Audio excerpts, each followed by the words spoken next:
Assalamualaikum warahmatullahi wabarakatuh. Perkenalkan, nama saya Elsa Damayanti dari Prodi Manajemen Dakwah, Fakultas Dakwah dan Ilmu Komunikasi, Universitas Islam Negeri Raden Patah, Palembang.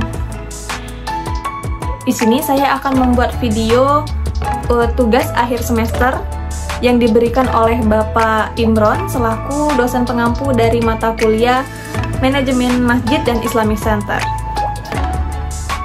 Dengan judul Bagaimana peran saya jika saya menjadi remaja masjid? Baik, langsung saja kita masuk ke inti dari pembahasan kita hari ini dengan judul Seandainya Saya Menjadi Remaja Masjid. Pertama sekali, pasti seseorang mempunyai visi dan misi dalam menjalankan suatu organisasi. Lalu, visi dan misi yang saya punya, yang pertama ada visi, menjadi generasi yang berakhlak mulia, taat beribadah dan aktif dalam membangun komunitas yang harmonis. Di sini bukan untuk diri saya sendiri, namun untuk semua organisasi yang ada di remaja masjid. Lalu misi, yang pertama ada meningkatkan keimanan dan ketakwaan seluruh anggota remaja masjid.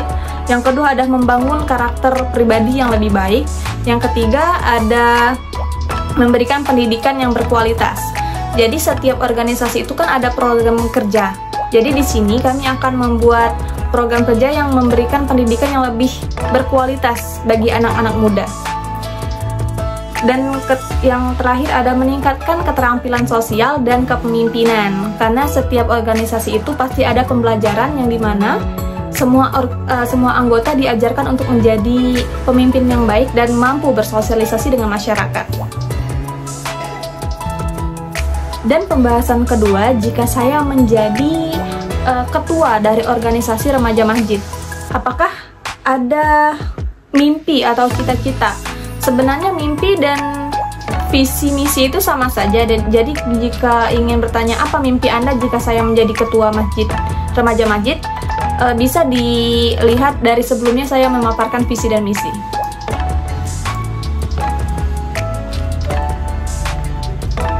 Lalu bagaimana mencari anggota yang konsisten atau cara memilih pengurus remaja masjid? Yang pertama ada meningkatkan kriteria perguruan. Misalnya nih, dalam suatu organisasi itu ada penerimaan anggota. Pasti untuk kriteria remaja masjid itu yang memiliki iman yang bagus, memiliki akhlak yang baik, memiliki kemampuan memimpin yang baik, dan bersosialisasi yang baik. Yang kedua ada melibatkan seluruh anggota remaja masjid dalam pemilihan anggota baru. Jadi kalau misalnya kita menerima anggota baru, semua anggota dari remaja masjid yang sudah masuk sebelumnya akan berperan penting dalam mengambil semua calon-calon yang akan ikut bersama kita. Yang ketiga ada pendekatan pribadi. Ya tentu saja bukan hanya menggunakan hal-hal yang modern atau menggunakan sosialisasi secara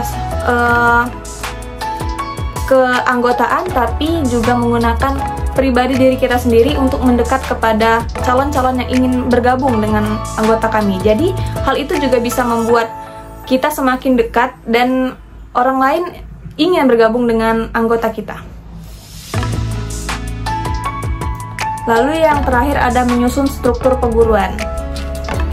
Nah, setelah semua calon anggota terpilih dan mungkin ada yang gugur, mungkin ada yang terpilih. Setelah proses terakhir kita memiliki struktur perguruan. Semua organisasi sebenarnya memiliki struktur perguruan, tapi dalam pembentukan ini tidak boleh ada kesalahan.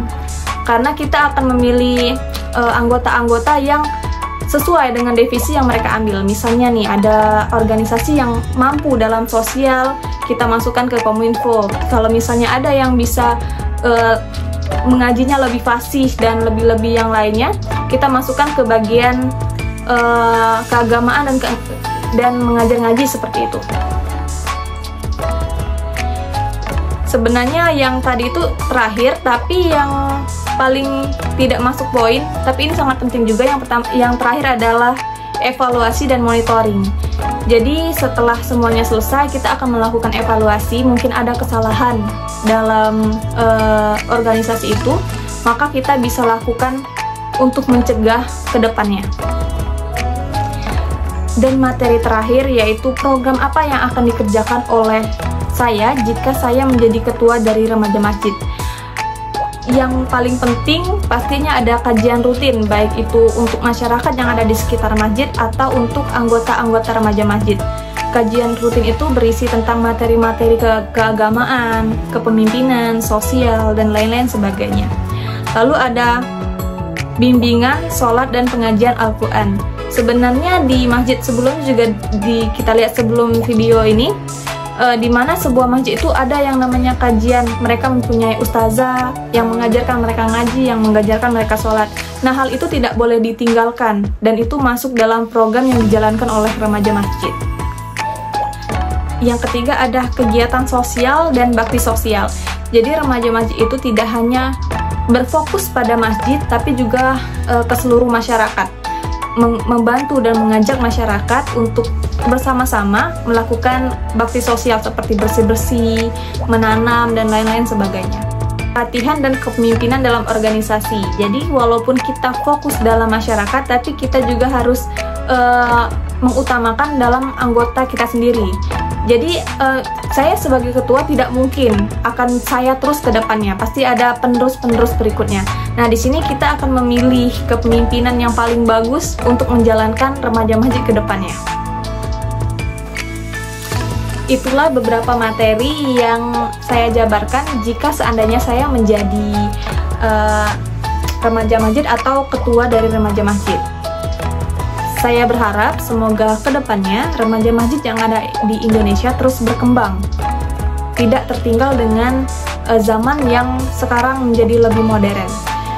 Semoga kedepannya tidak ada hal-hal yang terkendala, semoga kedepannya banyak sekali kemajuan-kemajuan yang dijalankan oleh remaja masjid di Indonesia. Sekian dari saya undur diri, saya akhiri. Nun wal qalam min afalana yaskurun fastabiqul khairat. Wassalamualaikum warahmatullahi wabarakatuh.